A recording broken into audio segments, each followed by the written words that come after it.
Мы сняли видео, и они увидели, как 10 имплантов можно завинтить за 20 минут. Ну, те, кто шоколадки хавают, они же дают почву для стоматологии, ты понимаешь? Они же и пусть хавают, дай бог им здоровья. Я без 4 ящиков с инструментами, 2 стерилизаторов и 50 помощников и ассистентов, я же ни хрена сделать не могу. Один дурак может задать столько вопросов, что 200 умных не ответят. 20 лет делаешь за почему за 20 лет не заебало делать? А я и сам не знаю. Приветствую всех! Сегодня мы в гостях у стоматолога Евгения Мезенцева. Здравствуй, Даня. У тебя уже такой большой успех, большая клиника есть, много людей тебя знают как специалиста. Как ты достиг этого всего? Вот разве то, что я там нахожусь на работе до часу, до 2 ночи, это успех? Это же успех такой очень дорогой ценой дается. Ценой здоровья, ценой того, что я не бываю там фактически дома, ценой того, что я живу на этой, фактически на работе. Я ее люблю. Я не могу сказать, что я не люблю работу. Я ее люблю, реально. Но дело в том, что работа тоже меня любит еще сильнее, чем я ее. Хотя, конечно, хочется иногда спрятаться и хочется иногда просто тихо, тупо посидеть, почитать книгу, в кабинете закрыться, вот в этом, например. Для того, чтобы мы сейчас могли вот так вот посидеть, я сказал, поставил там человека, чтобы они ко мне никто не ломился. Вот пусть это будет успехом. Финансовый успех, ну, понятно, какое-то благосостояние есть. Вот сразу хочу всем сказать, начинающим врачам, что медицина это не бизнес. Кто хочет Range Rover последней комплектации, тот пусть становится менеджером по продажам Apple. Вот тогда будешь ты работать и будут у тебя все. Не всегда то, что мы планируем, доктора, не всегда у нас получается это сделать в те сроки и уложиться в те самые градации, которые мы себе намерили. Человек – существо непредсказуемое. Одному человеку можно удалить 10 зубов и поставить 10 имплантов одномоментно. И вечером он звонит и говорит, а можно я не буду пить обезболивающее, у меня ничего не болит. А другому человеку можно, не знаю, могут ассистенты почистить налет безобидными щеточками и отбелить зубы, и он потом неделю звонит, что у него какие-то есть проблемы. Люди совершенно все разные. Вы же понимаете, есть люди, которые умеют задерживать дыхание на 20 минут, а есть люди, которые не могут подняться на 2-й этаж. Да, Светик? Потом, попозже чуть-чуть, Свет, попозже чуть-чуть, да, попозже чуть-чуть. Спасибо, скажем, Свет, спасибо. И мое пожелание молодым и вообще коллегам всем своим, не делайте из медицины коммерцию. Деньги придут, если вы будете нормальными, порядочными людьми. Если я сказал пациенту, что работа будет стоить примерно 20, то она будет стоить примерно 20. Даже если она по себестоимости выйдет 18, я все равно скажу 20. Надо сделать так, как будто вы делаете зубы своим мамам, папам, бабушкам, женам, любовницам, друзьям, близким, ближайшим, которые реально от вас зависят, и вы зависите от них. Вот тогда ваша работа будет цениться, и ваша схема в душе по зарабатыванию денег, она будет оправданной. Она не будет идти в разрез с вашей совестью, если она у вас есть. И мы делаем все правильно тогда, когда мы можем честно, спокойно и открыто все пациенту сказать. Я думаю так. Действительно, кто болеет, именно работает, да, кто видит своих пациентов, даже там с парикмахерами, когда встречался, то есть он стрижет своего человека, который к нему приходит, так как свою маму, так как свою любимую, тогда они поднимаются просто... Свою любимую маму. Да. Короче говоря, все люди, которые относятся к работе ответственно, они обречены на успех. Но потом, как они с этим успехом справятся, а успех, конкретно в работе успех, он предполагает то, что время уходит в основном на работу. И надо это понимать. Это тоже обратная сторона успеха. То есть, много работаешь, ты успешный, но твоя жизнь делится на 2 совершенно неравных части. Та часть, которую ты проводишь на работе со своим успехом, и та часть, которую ты хочешь провести один или с кем-то из близких, и ни хрена не получается. Получается то, что ты приходишь вечером в 12 часов ночи, не помнишь, что ты ел, что ты делал. Да, у тебя в голове прекрасные красивые операции, какие-то там эстетика сумасшедшая. Люди звонят в 3 часа ночи и благодарят, потому что они не могут 2 часа отойти от зеркала, плачут. Но когда утром нет сил открыть глаза, а надо опять же, в 7 часов утра бежать на работу или в 8, то тут начинаешь думать, может оно и не нужно. Может нужно было становиться нотариусом, прийти в 10 на работу и в 16:30 оттуда уйти. Должна быть определенная врачебная смелость, должна быть определенная то, что, может это грубо сказать, чутье, наверное, когда пациент может прийти к стоматологу и сказать, вот у меня зуб, мне сказали, его надо удалять. И вот кто-то его удаляет, да, ставит на его место импланты. С коммерческой точки зрения классно. А кто-то, какой-то человек, которому это интересно, он берет и пытается его вылечить. Он пролечивает каналы, лезет туда микроскопом и извлекает оттуда какие-то инородные тела. И потом человек ходит с этим зубом еще там какое-то определенное количество времени. А если ты видишь, что ты не можешь сделать эту работу, отдай кому-то подчиненным. Я веду к своим там докторам, к своим мега аккуратным специалистам, девчонкам, которые занимаются исключительно эстетикой пломб. И вот они делают такую пломбу, о которой я и расскажу с высоты своих там 25-летнего стажа. А они с учетом современных материалов ее изготовят. Вот и получается. Ну, то есть мой успех, который у меня за спиной 25-летний, множится на их острый, быстрый ум и мануальные навыки, и мы получаем хороший результат. Я могу, конечно, сказать, давайте я сделаю вам пломбу. Но это будет неправильно. Равно как эта девчонка, если полезет в удаление какого-то сложного зуба, лежащего где-то там на нерве, она, может, технически и понимает, в институте-то ее обучали, но сделать это так, как сделаю я, она не сделает. Не сделает. Не из-за того, что она не хочет. Не может. Поэтому надо четко понимать, что ты можешь, а что ты не можешь. Надо четко знать, в твоих ли это силах или не в твоих. Выбирать, как говорится, по сеньке шапку. Так вот напрашивается вопрос, где набираться этого опыта? Набираться этого опыта. Вот сейчас просто есть много всего, да, есть институты, есть ютубы, есть книги, есть практическая, да, стоматология. То есть, как ты, по твоему мнению, что лучше? Мое мнение, ребята, лично по стоматологии такое. Академическое образование, институтское образование, усовершенствование врачей и курсы, они мозгов не добавляют. Мозги или есть, или нет. Видение или есть, или нет. Академическое образование добавляет академичности. То есть умение носить белый халат, ходить на конференции, общаться с пациентами. Но прикладная медицина, вот та, о чем мы говорим, здесь медицины ровно 25%. Остальное все исключительно механические навыки. Исключительно механические навыки. Ну, не обязательно повара, который классно готовит, заканчивать ему поварскую академию.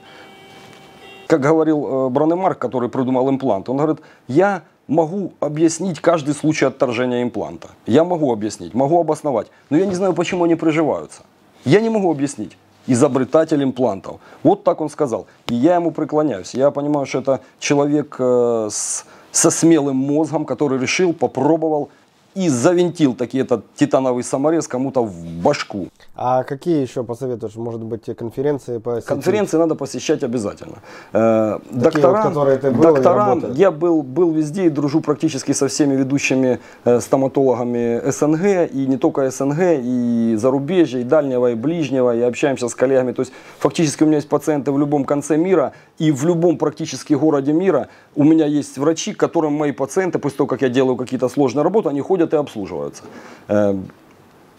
Тем более за границей из того, что мы делаем, половину не делают вообще. Оно не слишком энергоемко, а там не любят энергонапрягаться. Они очень, вот там как раз, вот такой разговор, как ты ведешь со мной, вообще был бы неуместен. Для них стоматология это исключительно коммерция. То есть пришел, сделал, ушел. Равно коммерция, как шторы шить, делать диваны, делать кольца и браслеты, какие-то цепочки. Для них как цепочку сделать на шею или кольцо с бриллиантом, равно как вставить, как они говорят, вставить зубы. Очень часто. До карантина, честно вам скажу, что у меня, наверное, процентов 70, наверное, было россиян и иностранцев. Москва. Какое соотношение? То есть, типа, только 30% украинских людей? Минимум было, да. То, что мы делаем, американцы, вот мои коллеги, называют пластическими операциями на эмали. То, чем я занимаюсь, пластические операции на эмали. Вот для них эта штука непостижимая. Они не могут себе представить, как можно сделать во рту работу, которую техник делает, например, там месяц зубной. То есть он садится кропотливо, включает лампу, и эти зубы ваяет на гипсе, запекает их в печи, подтачивает, потом они ему не нравятся, он переделывает, перепекает. Я делаю это все во рту. Это сложно, крайне сложно. Это практически поменять клапана на работающем двигателе. На живом человеке, который сидит, хочет в туалет, хочет пить, у которого болит спина, у которого закрывается рот, у которого течет слюна, который думает о том, что у него не там припаркована машина, о том, что ему надо забрать там из химчистки вещи. То есть единение с пациентом тоже важно в этих работах. За границей не заморачиваются. Я, бывает, заканчиваю работу там, в 2-3 часа ночи. Вот сажу человека, например, в 10 часов утра он сел ко мне, и я пока не закончу работу, тот этап, который я считаю нужным закончить, я могу закончить в 2-3 часа. Мы с ассистентом остаемся, последние в клинике, как ну, естественно, последние. И я всегда, Ирина, ассистент мой, самый любимый, дорогой, говорит, ну что, говорит Борисович, клоуны покидают сцену. Мы выходим из больницы, садимся на порожке, закуриваем, пьем там кофе или чай, говорит, клоуны покидают сцену. Понимаешь? То есть клоуны покидают сцену последние. Что можно завинтить 10 имплантов за 20 минут. Мы сняли видео, и они увидели, как 10 имплантов можно завинтить за 20 минут. Да, это быстро, да, это мануальные навыки, да, это четкость, да, это слаженность коллектива, да, это слаженность команды, да, это... Да, это напряг, конечно, большой. Я в свое время, когда учился в институте, мы ездили по обмену опытом, ну, не знаю, как это обмен опытом, в советские времена, в 89-й год я поступил в институт, а, наверное, в 91-м или 92-м мы ездили к Амосову Николаю Николаевичу в Киеве, в институт сердца. Там такая операционная и, наверное, институт Амосова, не знаю, как она называется правильно, такая операционная, и сверху такой купол стеклянный, и стоят люди, которые наблюдают за операцией. Ну, студенты или некие там врачи-коллеги, которые видят. И я разговаривал с Амосом, видел его, общались с ним. И меня поразил его энтузиазм такой дикий. У него на тот момент уже было несколько водителей ритма сердца, то есть он уже мог фактически не работать. Но он делал операции много и часто. И он... Тогда и операционные это были не такие, как сейчас. То есть маски эти марлевые, сумасшедшие, в которых жарко. Кондиционирования не было такого дикого. Во время операции напрягаешься и потеешь. Ну не потеешь, но как бы ощущение такое внутреннего жара присутствует.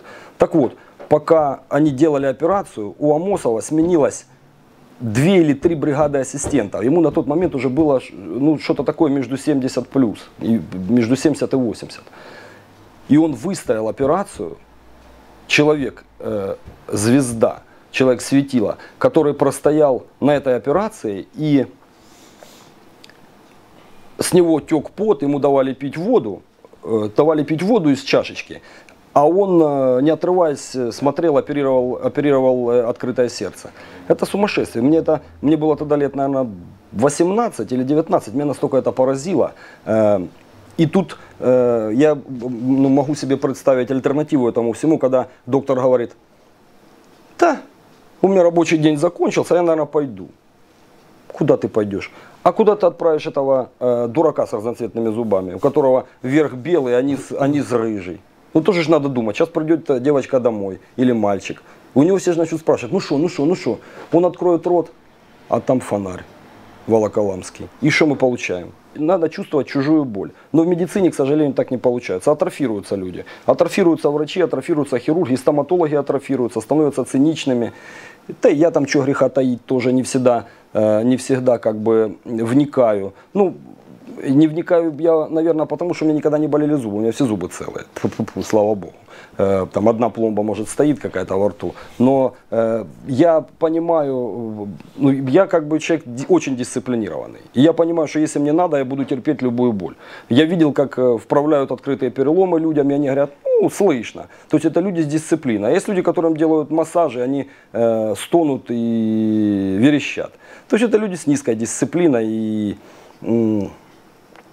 не назвать их неженками. Это люди, нельзя, вот это когда говорят низкий болевой порог, все это херня, все это обман. Можно заставить себя делать все. Другое дело, я за свою жизнь видел столько долбоебов. Вставать в 6, бегать, заниматься спортом и прожить 99 лет здоровым. А можно ходить пить таблетки, капаться, как говорят в простонародье, чистить сосуды, жрать киевские котлеты, заедать их майонезом и говорить, вот что-то у меня давление повышается. Ну, повышается, понятно. Я встаю, как правило, в 6-6:30 всегда. Недавно, кстати, этот вопрос тоже задавала мне там одна знакомая. Я говорю, ты знаешь, вот мне там 48 лет, 49, и я тебе хочу сказать, что я не помню, когда позже, чем до 8 спал. Вот клянусь, никогда не спал. Даже 1 января встаю в 7 часов утра. Ну, привычка такая. Вот не знаю, но вот это и называется дисциплина. Вопрос, а как вот 20 лет делаешь, почему за 20 лет вот не заебало делать? А и сам не знаю. Нравится, нравится, наверное, нравится. Наверное, нравится ощущением того. Я вообще люблю завершенные процессы. Вот я человек завершенных увлечений. Увлечение это что-то конечное. Вот, например, пошли на охоту, снарядились, договорились, застрелили, приготовили, отметили итоги, выпили, закусили, охота закончилась. Вот увлечение, которое в течение дня процесс начат и окончен. Я никогда не верил в биткоины, никогда не верил в деньги на карточке. Я верю, может, я человек старой закалки, я верю во все то, что можно пощупать руками. Я чистейший материалист. Да, я никогда не покупал одежду по интернету, потому что я не могу ее потрогать. Я не верю в то, что я не могу осязать. Вот тут как раз напрашивается вопрос по поводу внешнего вида. А влияет ли внешний вид на успех врача? Вот то, что мы говорили, он раньше там потел в этой одежде, стоял в операционной. Страшное дело. Страшное дело одежда врача. Я вам скажу так. Вот, кстати, Даня, благодаря тебе спасибо огромное, что вот это, мы вошли в эту эпоху несколько лет назад, в эпоху непошитых костюмов с растянутыми коленками, которые мажутся и на которых кровь не отстирывается, и которые не дышат. А вошли в эпоху вещей, которые мало того, что они эргономичны по работе, то есть в них и удобно и работать, и они и очень, конечно, и симпатичны сами по себе. Я вот эту твой бизнес этот сравниваю, часто мы там с друзьями-спортсменами, легкоатлетами бывшими и настоящими собираемся, и я говорю, а помнишь, говорит, Жень, спина болит? Я говорю, да болит. А спина у меня болит, потому что я там с 7 лет занимаюсь там легкой атлетикой, занимался, бегал, лыжи, марафоны, дальние дистанции. А бегали-то в чем? В кедах и в кроссовок же не было. Не было же ни Асикса, ни New Balance. Бегали в такой хрени. И то бежишь, бывает, где-то в потемках. Раз, в ямку какую-то упал. Ох, как заболела спина. Прислонился там к сосне, постоял 10 минут и дальше побежал. А теперь это вот отражается грыжами в позвоночнике, какими-то нестабильностями шейных, поясничных и грудных отделов. Так и твоя одежда. Да, раньше были халаты, шмотки эти ужасные. Про внешний вид уже не говорим. Когда пациент приходит к врачу, он не видит, что он одет. Он видит только то, чтобы его излечили. Но в нынешней, так сказать, ипостаси, когда уже внешний вид врача, когда есть такая огромная конкурентность. Раньше что не было частной медицины. Раньше была медицина вся государственная. Хочешь не хочешь, иди в районную больницу. Нравится тебе доктор, не нравится, записан ты к Ивану Ивановичу Иванову, вот будь добр, у него и лечись. А потом уже начинаешь думать, а он хороший, он нехороший. Если у кого были какие-то возможности денег платить заслуженным докторам, которые были во все времена, люди, которые, опять же, про успех. Были доктора и в моей профессии, были стоматологи, которые были частными и которые делали зубы. То, что называется, делали зубы именно. Не занимались стоматологией, а именно делали зубы. Делали зубы там где-то в квартирах, на кухнях. Но были доктора и экстра-класса. Были дерматовенерологи, были офтальмологи. Были люди, к которым ходили действительно на консультации. И их было не так много. И вот это был их успех. То есть, когда люди из какого-нибудь там Днепропетровска ехали в Харьков в областной кожвендиспансер, я помню, там доктор Мансур был такой, царство ему небесное. Я его застал, когда ему было в 80-е годы, уже, наверное, было лет 95. Но я помню эти сумасшедшие очереди к этому маленькому, худенькому Эмилию Исааковичу, или Исааку Емельевичу. Черт, я не помню, царство ему небесное. Я помню эти сумасшедшие очереди с детьми на руках, эти машины под этим кожвен-диспансером, когда у него под кабинетом стояло 100 человек, реально, 100, народный целитель. Тот человек, который, я понимаю, что ему все давали деньги, я понимаю, что там к нему так просто не попадешь, запись, у него тогда был уже секретарь, уже был личный ассистент, 80-е годы. Но у него был уровень. И я помню, и сам к нему попал, там у меня с детства аллергия, там дерматит аллергический. И я помню, как раз учились в институте, и я там, а можно вам показаться? Он говорит, заходи, сынок, заходи. И вот там стиль общения, стиль, уровень, вот там академичность знаний. Вот там именно опыт и академичность знаний. Там вся его профессия заключалась в том, что он приходил на работу, садился и включал тумблер в голове. Я без 4 ящиков с инструментами, 2 стерилизаторов и 50 помощников и ассистентов, я же ни хрена сделать не могу. У меня мою работу можно только увидеть руками во рту, а он ничего. Он посмотрит, пощупает, понюхает, спросит, как оно чешется, как оно сыпет, пишет рецепт каких-то мазилок, каких-то вонючек, каких-то микстурок, каких-то витаминок, дает какие-то рекомендации, глядишь, через месяц привозят человека, совершенно другой человек.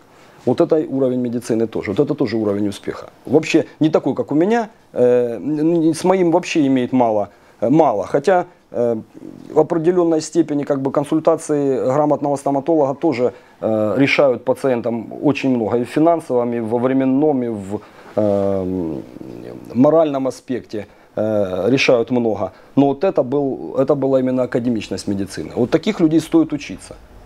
Было бы. Где их находить сейчас? Вот по стоматологии есть какие-то? Сейчас такое количество в интернете информации, что доктора имеют право, и учебных центров куча, и доктора имеют право ходить, наблюдать и смотреть. Плюс ходят, и ко мне ходит куча там студентов и людей просто, которые ходят, просят увидеть работы. Люди, которые, плюс мой коллектив огромный, который обучается и смотрится. Шарлатанов много. Много людей, которые просто читают лекции. Вы же понимаете, если вы будете ходить по психологам и думать, что у вас, и читать книги о том, что как достичь успеха, я думаю, от этого успеха ни хрена не достигнется. Это, знаешь, как, Как их фильтровать, шарлатанов? Черт тебе знает. Наверное, по отзывам. Наверное, по пониманию. Ну вот мы говорили с акушером-гинекологом большие. Он говорит, что сейчас клиники частные большие, они делают там, набирают себе отзывов, уже научились набивать хороших. И... Ты понимаешь, отзывы. Это опять же то, о чем ты говоришь, успех. Сейчас же поколение молодежное, оно совершенно не такое, как у нас было. У нас было сарафанное радио. А ты был там у Дани, покупал там костюм Чироки? Да, покупал. Ну как, та бомба, хороший, отличный. А ты там не покупал Чироки? Да покупал. Ну и что? Ну мне понравилось, но мне вот кажется, что там брюки на манжете хуже, чем брюки без манжета. Я бы в следующий раз купил брюки на манжете. Я бы собрал бы информацию от 20 своих коллег. И потом уже пошел бы купил то, что я хочу. Благодаря тому, что я тебя знаю, конечно, я избавлен от этого хождения. Я получаю самое лучшее, самое быстрое, самое настоящее из всего, что только есть. И рад и счастлив. А в нашем деле ты ж так не поймешь. Тут как жениться. Хорошая жена или не хорошая. Вот тут женишься, через время поймешь. Она может сейчас хорошая, а потом через 2 года станет не совсем хорошая. Поэтому такие лекции. Хочешь что-то знать? Пойди. Если оно тебе привнесет в твою жизнь и в твою работу какой-то элемент повышения квалификации и элемент повышения, хочешь заработка, хочешь успеха, хочешь обращаемости людей, значит он хороший лектор. Ну, опять же, ты пойми, один дурак может задать столько вопросов, что 200 умных не ответят. Ты понимаешь? Как всегда говорят, знаешь, вот у меня мама была там заслуженным учителем Советского Союза. Я учился в школе всегда хорошо, не потому что мама, а потому что вот просто учился и все. А знаешь же, как говорят, надо ребенка дополнительные занятия, учительница плохая. Я говорю, объясни мне, в классе сидит 30 детей, стоит перед ними учительница. 30 человек. У всех одинаковые мозги. Их же взяли в школу в один класс, не в школу для недоразвитых. Их же не фильтровали, что этих взяли в школу для долбоебов, ДЦПшников, блядь, каких-то или аутистов, а этих взяли в нормальную школу, там, среднеобразовательную. Училка стоит, всем рассказывает. Потом по концу все пишут контрольную. Из 30 человек 4 пятерки, 5 четверок, остальные 3. Так кто долбоеб? Кто долбоеб? Вот долбоебы те, которые получили тройки, они сидели и думали, ёб твою мать, пойти покурить за гаражом, или пойти там одноклассницу дернуть за косичку, или пойти похавать пирожок. А вот эти 5, которые хотели получить пятерки, они лупали глазами, потом подошли к училке и сказали: Марья Ивановна, объясните, я вот недопонял. Она говорит: а ты вот в этом параграфе прочти это. То есть тот, кто хочет найти информацию, тот, кто хочет повысить квалификацию и обладать какими-то определенными знаниями, он свое болото найдет. Он поспрашивает у коллег. Не найдет коллег, прочитает книгу. Не найдет книгу, прочтет интернет. На сегодняшний момент информационное пространство настолько сумасшедшее, что только бы успевать читать.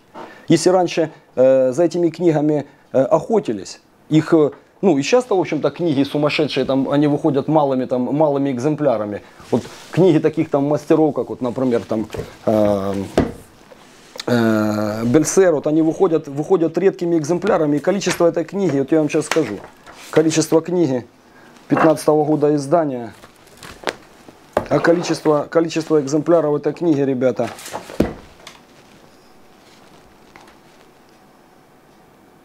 ёб твою мать.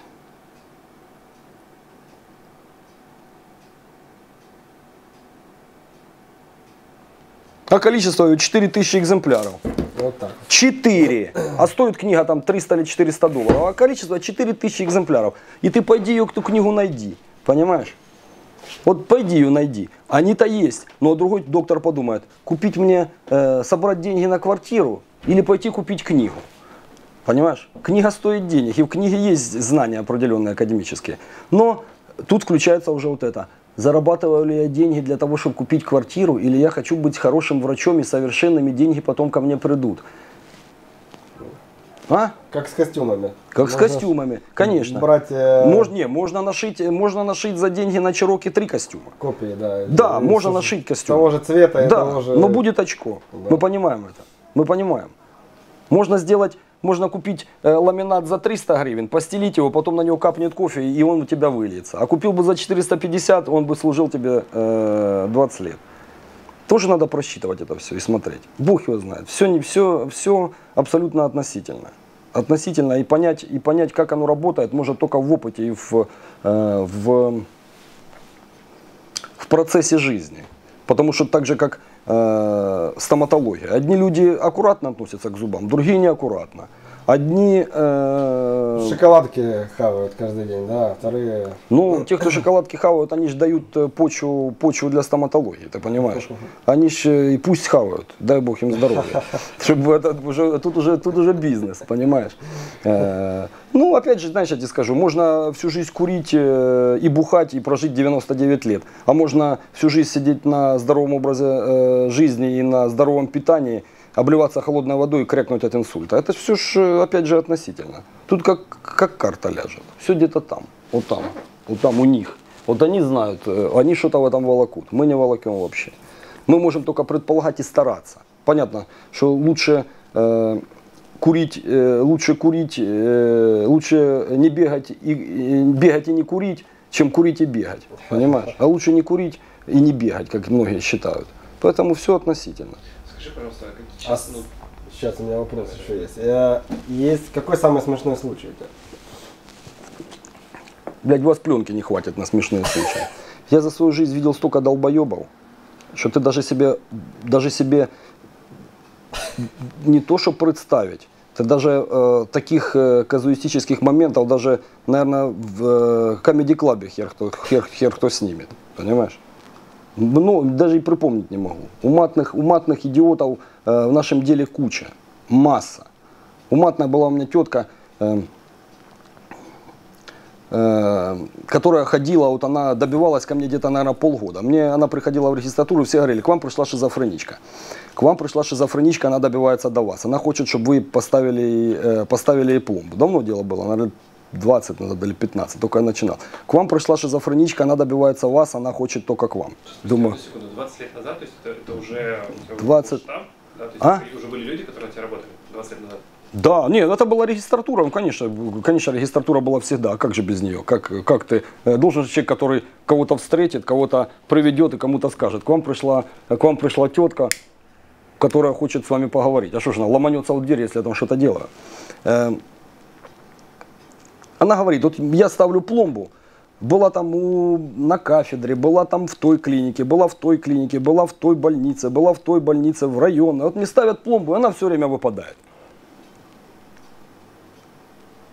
Тетка по глазам видно дура, но какая-то со сверхценной идеей. Мне стало интересно, просто думаю, это что ж там, ёб твою мать, за пломба такая? Просто стало интересно, что это за пломба? Я говорю, ну садитесь. Села она в кресло, обычная пломба. Обычный нижний 7-й зуб, как сейчас помню, справа. 47-й. Зуб с нервом, живой. Думаю, ну что ж там, блядь, может выпадать в нем?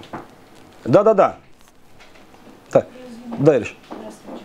Борис Ильич, там 3 человека. Сейчас идем, Ириш. У Юльки ушел скоро, просто самолет, она переживает. Сними, у нее швы сняты или нет? Но она на снятие швов, вы же сказали, я лично посмотрю. Да. Сделал я эту пломбу, старался, конечно, страшно. Я говорю, ну если можно, вы придите на осмотр там через неделю. Она приходит на осмотр через неделю. Я смотрю на эту пломбу. У меня есть свои там методы были по пломбам, когда я этим занимался. У меня были свои там особые рельефы. Ну, вот, как знаете, как у ювелира есть почерк свой. Он там гранит по-своему там как-то ставит, зацепляет камни. В цепочках там свои ставит какие-то рисочки. У меня есть свои моменты. То есть я свою пломбу могу узнать там из 10 тысяч. Ни хрена не пойму, по пломбе как трактором проехали, вот, знаешь, блядь, и материал хороший, знаешь, по ней она как вот такая всякая, ну реально как гусеницей проехали. Не помню, как ее зовут, там, Алла Ивановна, говорю, вы вот честно, она говорит, пломба, о. Я даже когда она сделала, я говорю, вот не отдавайте деньги, вот, давайте через недельку придете на осмотр, потом, мне же интересно стало. Она говорит, ну 3 дня стоит и выпадает. Думаю, да ёб твою мать. Что оказалось, я ее раскрутил. Она говорит, у меня есть специальный инструмент, заточенная отверточка для швейной машинки, там подкручивают швейной машинки какие-то болтики. У нее, блядюги, эта отверточка заточена как заточка в зоне. И она этой отверткой целенаправленно пытается несколько дней отковырнуть пломбу. Она таким образом проверяет ее прочность, скотина. Ты представляешь? И не смогла. Она, по-моему, даже еще и живая, эта тетка.